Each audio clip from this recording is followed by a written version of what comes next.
बिस्मिल्लाहिर्रहमानिर्रहीम। अस्सलाम वालेकुम।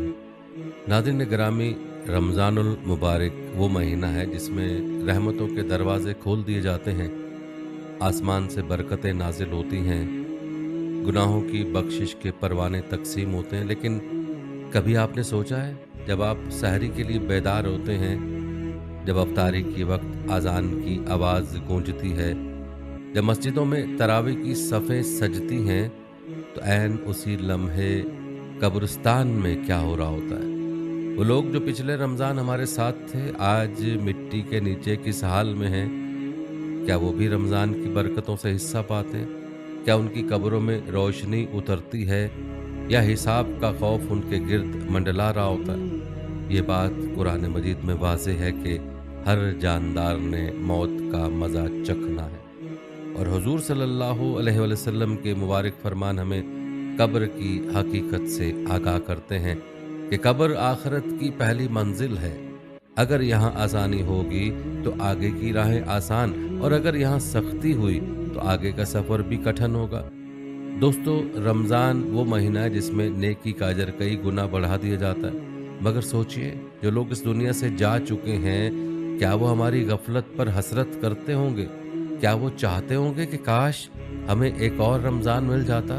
क्या उनकी कब्रें हमारे अमाल की रोशनी से मुनव्वर होती हैं, या हमारे गुनाहों की वजह से अंधेरी रहती हैं? आज की इस वीडियो में हम उन्हीं सवालात के जवाबात तलाश करेंगे। बल्कि हम ये भी जानेंगे कि रमज़ान में मरने वालों के साथ क्या मामला पेश आता है। क्या उस मुबारक महीने में इंतकाल करने वाले के लिए कोई ख़ास रहमत होती है? क्या उसकी कब्र का अज़ाब मुख्तलिफ होता है? और वो कौन से 4 बदबख्त लोग हैं जिनकी इस अजीम महीने में भी बख्शिश नहीं होती। सोचिए, एक तरफ रमज़ान की रहमतें बरस रही हैं, जन्नत के दरवाजे खुले हैं, दुआएं कबूल हो रही हैं, और दूसरी तरफ कुछ लोग ऐसे हैं जो इस महीने को पाकर भी महरूम रह जाते हैं। कौन हैं वो लोग? क्यों उनकी मग़फ़िरत नहीं होती? क्या हम कहीं उनमें शामिल तो नहीं? और ज़रा ये भी सोचिए, अगर किसी की मौत रमज़ान में आ जाए, जब ज़ुबान पर रोज़ा हो, दिल में ईमान हो, तो उसके साथ क्या होता है? क्या उसके लिए कब्र आसान हो जाती है? क्या उसे खुसूसी रहमत नसीब होती है, या असल फैसला फिर भी अमाल पर ही होता है? लिहाजा नाजरीन और सामीन, वीडियो में आखिर तक हमारे साथ रहिए, क्योंकि जो बातें आप सुनने जा रहे हैं वो शायद आपकी ज़िंदगी का रुख बदल दें। दोस्तों, रिवायत में आता है कि कब्र आखिरत की पहली मंजिल है। जब इंसान को मिट्टी के सुपुर्द कर दिया जाता है, तो दुनिया के सारे शोर पीछे रह जाते हैं।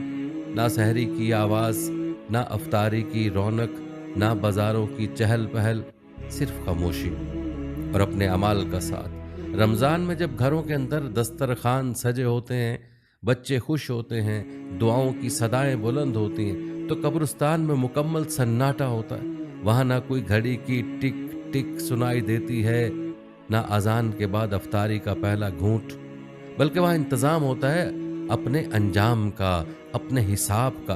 कहा जाता है कि मोमिन के लिए कब्र जन्नत के बागों में से एक बाग बन सकती है, और गुनहगार के लिए वही कब्र तंगी और अंधेरे की जगह बन जाती है। बल्कि रिवायत में आता है कि एक अल्लाह वाले कब्रिस्तान से गुजर रहे थे कि उनको कुरान मजीद की तिलावत सुनाई दी।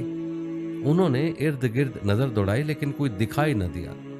तिलावत की आवाज़ मुसलसल आ रही थी। अल्लाह ने उस बुजुर्ग पर यह मुनकशिफ किया तो उन्होंने देखा कि पास ही कब्र में एक मुर्दा इंसान कुरान की तिलावत कर रहा है। उस बुजुर्ग ने उसको अस्सलाम वालेकुम कहा, तो मुर्दे ने सर उठाकर वालेकुम अस्सलाम कहा। उस अल्लाह वाले बुजुर्ग ने पूछा कि हमने सुना है कि मरने के बाद कोई अमल नहीं होता, 2 बातें होती हैं, या सज़ा या जज़ा, आराम या अजाब, लेकिन ये नहीं सुना था कि कब्र में भी ज़िक्र व अज़कार, तिलावत व तस्बीह करनी पड़ती है। और आप तो माशाअल्लाह कुरान पढ़ रहे हो। मुर्दे ने जवाब दिया, जब इंसान वफ़ात पाता है तो उससे सबसे पहले 3 सवाल होते हैं। अगर वो उन 3 सवालात के जवाबात देने में कामयाब हो जाता है, तो उसको कहा जाता है कि तुमको कब्र में अपना वक्त क़यामत के दिन के इंतज़ार में गुजारना है। जब तमाम दुनिया वाले यहाँ पहुँच जाएंगे तो क़यामत कायम कर दी जाएगी। ये कब्र तुम्हारी आखिरी आराम गाह है। यहाँ कब्र में अगर तुम्हारे पास कोई मशगला या मसरूफ़ियत नहीं होगी तो तुम यहाँ उकता जाओगे। इसलिए तुम्हारा पसंदीदा काम जो दुनिया में तुमको अच्छा लगता है, तुम वो बता दो, तुमको यहाँ उसकी इजाज़त मिल जाएगी। मैं तो दुनिया में कुरान को महबूब रखता था, लिहाजा मैंने उनसे कहा मुझे कुरान पढ़ने की इजाज़त मिल जाए तो ये मेरे लिए बहुत कुछ है। इसलिए मुझे यहाँ कुरान की इजाज़त मिली। मैंने कब्र में 70,000 कुरान मजीद ख़त्म किए हैं।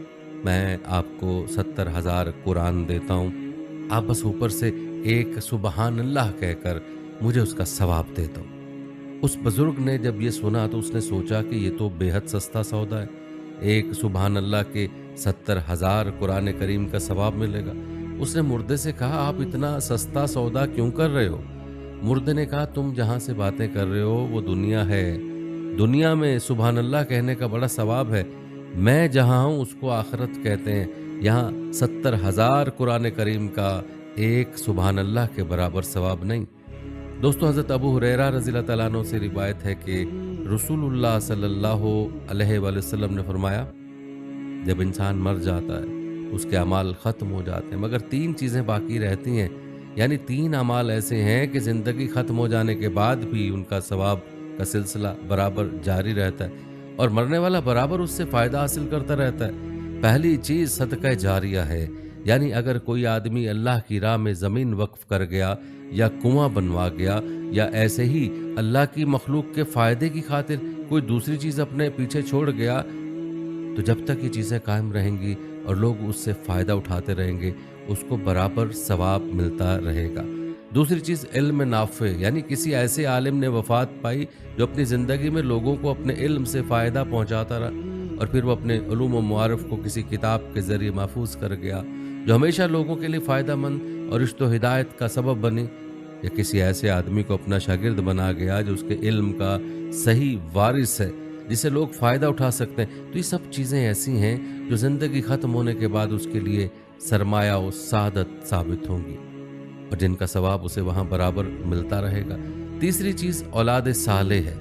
ज़ाहिर है कि किसी इंसान के लिए सबसे बड़ी सआदत और वजह इफ्तिखार उसकी औलाद सालेह ही होती है। इसलिए सालेह औलाद न सिर्फ ये कि माँ बाप के लिए दुनिया में सुकून और राहत का बायस बनती है, बल्कि उनके मरने के बाद भी उनके लिए वसीला निजात और ज़रिया फलाह भी बनती है। और इस तरह से कि लायक और नेक लड़का अपने वालिदैन की कब्रों पर जाता है, वहाँ फातिह पढ़ता है, दुआए मग़फ़िरत करता है, कुरान पढ़कर उनको बख्शता है और उनकी तरफ से खैरात और सदक़ात करता है। और ज़ाहिर है कि ये सब चीज़ें मुर्दे के लिए सवाब का बाइस हैं, जिनसे वो उखरवी ज़िंदगी में कामयाब होता है।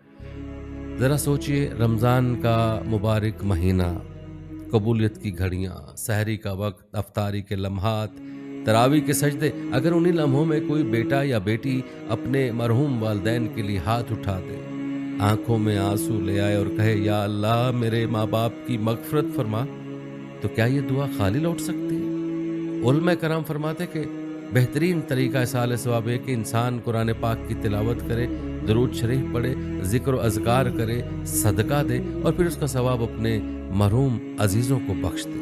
ख़ास तौर पर रमज़ान में जब हर नेकी का अजर कई गुना बढ़ा दिया जाता है, तो उस महीने में किया गया एसाले सवाब उनके लिए बाइस राहत बन सकता है।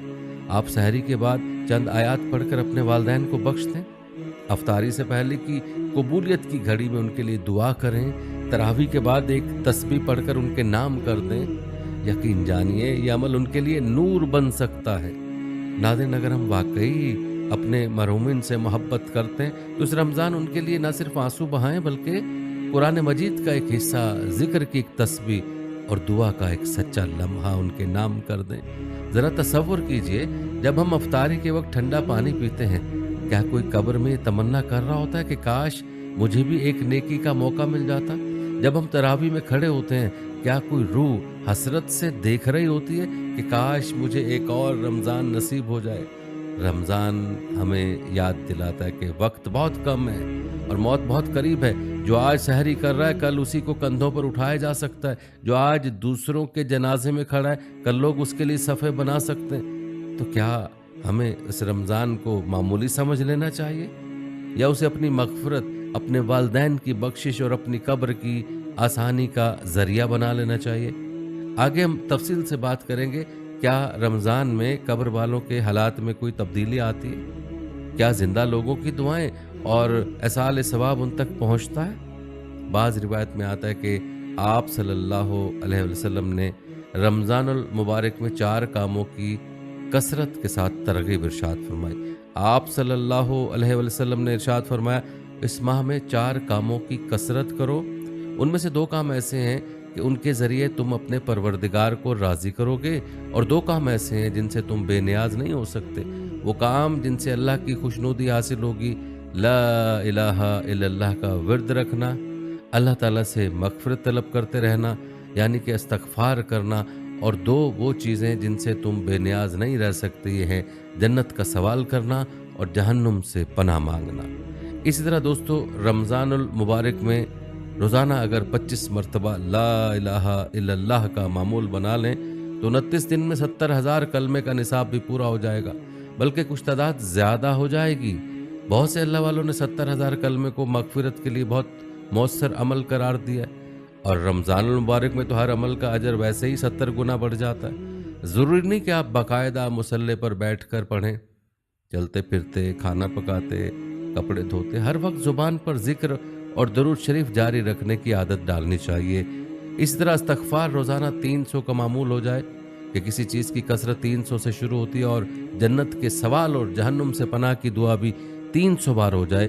हर रोज़े के लिए सही नीयत और सच्ची शर्त ज़रूरी है, ताहम नफ्स को रोकने की शराइत बहुत सी। चुनाचे कोई शख्स उसी वक्त हकीकी रोज़ेदार होगा जब वो अपने पेट को खाने से बचाए और अपनी आँख को शहवत की नज़र से, कान को गीबत सुनने से, ज़ुबान को बेहुदा और फजूल गुफ्तगू करने से, और जिस्म को दुनिया की ताबेदारी और शरीयत की मुखालफत से महफूज रखे। क्योंकि रसूलुल्लाह सल्लल्लाहु अलैहि वसल्लम ने एक शख्स से फरमाया था कि जब तू रोज़ा रखे तो ज़रूरी है कि तेरा कान, तेरी आँख, तेरी ज़ुबान, तेरा हाथ और तेरा हर उज़ू रोज़ा रखे। और नीज़ फरमाया, बहुत से रोज़ादार ऐसे हैं जिन्हें रोज़े से भूखा और प्यासा रहने के सिवा कुछ हासिल नहीं होता। रमज़ानुल मुबारक में शैतान का एक फंदा गफलत ज़दा अफ्तार पार्टियाँ हैं। उन पार्टियों में खाने की हिर्स, फजूल गपबाजी और कीमती वक्त का ज़िया होता है। ना आप किसी को पार्टी दें, ना आप किसी की पार्टी में जाएं। हाँ, कोई दीनी इज्तिमा हो तो उसमें शिरकत कर सकते हैं। अफ्तार की दावत बहुत फजीलत वाला अमल है। इस फजीलत को हासिल करने के लिए गरीबों के घर, शोहदा कराम के वर्सा के घर, उलमा और दीन के खिदमतगारों के घर अफ्तारी और खाना भिजवा दें।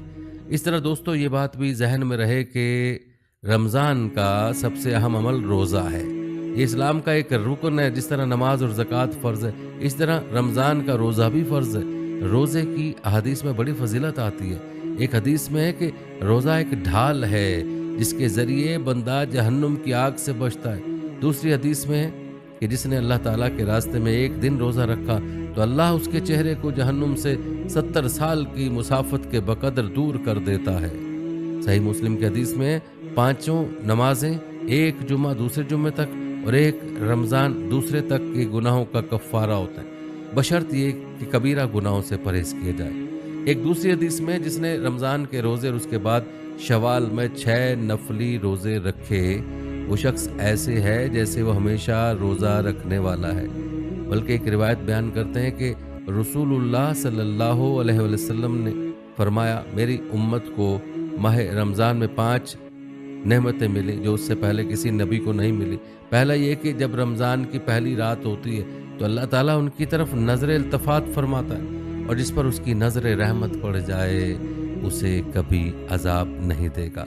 दूसरा ये है कि शाम के वक्त उनके मुंह की बू अल्लाह ताला को कस्तूरी की खुशबू से भी ज़्यादा अच्छी लगती है। तीसरा यह है कि फरिश्ते हर दिन और हर रात उनके लिए बख्शिश की दुआ करते रहते हैं। चौथा यह है कि अल्लाह ताला अपनी जन्नत को हुक्म देता है कि मेरे बंदों के लिए तैयारी कर ले और मुज़य्यन हो जा, ताकि वो दुनिया की थकावट से मेरे घर और मेरे दारे रहमत में पहुंचकर आराम हासिल करें। पांचवा यह है कि जब रमज़ान की आखिरी रात होती है उन सबको बख्श दिया जाता है। एक सहाबी ने अर्ज़ किया, क्या ये शब कदर है? आप सल्लल्लाहु अलैहि वसल्लम ने फरमाया, नहीं। क्या तुम जानते नहीं हो कि जब मजदूर अपने काम से फारिग हो जाए तो उन्हें पूरी पूरी मजदूरी दी जाती है। दोस्तों, अक्सर लोगों के दिमाग में सवाल आता रहता है कि क्या रमज़ान में मरने वाला सीधा जन्नत में जाएगा और उसे कब्र में अजाब नहीं होगा? तो दोस्तों, ये बात सच है कि जो इंसान रमज़ान में इंतकाल कर जाए, यानी जिस शख्स की रमज़ान में मौत हो जाए, उसे कब्र का हिसाब किताब भी नहीं होगा। اللہ پاک میدان محشر میں اس کے ساتھ بہت آسانی فرمائے گا، اس کے جنت میں جانے کا انتظام خود اللہ پاک کی طرف سے ہو جاتا ہے۔ ناظرین، حضرت عبداللہ بن مسعود رضی اللہ تعالیٰ عنہ سے روایت ہے کہ آپ صلی اللہ علیہ وسلم کا فرمان ہے، جس کو رمضان کے وقت موت آئی وہ جنت میں جائے گا، اور جس کی موت یوم عرفہ یعنی 9 ذی الحج کے وقت آئی وہ بھی جنت میں جائے گا، اور جس کی موت صدقہ دینے کی حالت میں آئی وہ بھی جنت میں جائے گا۔ اس طرح حضرت انس بن مالک سے روایت ہے کہ ماہ رمضان میں مردوں سے قبر کا عذاب اٹھا لیا جاتا ہے۔ اس طرح حضرت عائشہ صدیقہ رضی اللہ تعالیٰ عنہ سے روایت ہے کہ آپ صلی اللہ علیہ وسلم نے فرمایا کہ روزے کی حالت میں جس کا انتقال ہو، اللہ اس کو قیامت تک روزوں کا ثواب عطا فرماتا ہے۔ تو دوستو، جو رمضان میں انتقال کر جاتا ہے، اگر وہ اپنا ایمان بچا کر لے گیا، یعنی دین اسلام پر اس کی موت ہوئی، تو وہ مسلمان ایمان کی حالت میں مرا ہے تو اسے اس کا حساب کتاب نہیں ہوگا، اور اللہ پاک میدان محشر میں اس کے ساتھ بہت آسانی فرمائے گا۔ اس کے جنت میں جانے کا انتظام خود اللہ پاک کی طرف سے ہو جاتا ہے۔ حضرت انس بن مالک فرماتے ہیں کہ میں نے رسول پاک صلی اللہ علیہ وسلم کو فرماتے ہوئے سنا کہ رمضان تمہارے پاس آ گیا، اس میں جنت کے دروازے کھول دیے جاتے ہیں اور جہنم کے دروازے بند کر دیے جاتے ہیں، اور شیطان قید کر دیا جاتا ہے۔ محروم ہے وہ شخص جس نے رمضان کو پایا اور اس کی مغفرت نہ ہو۔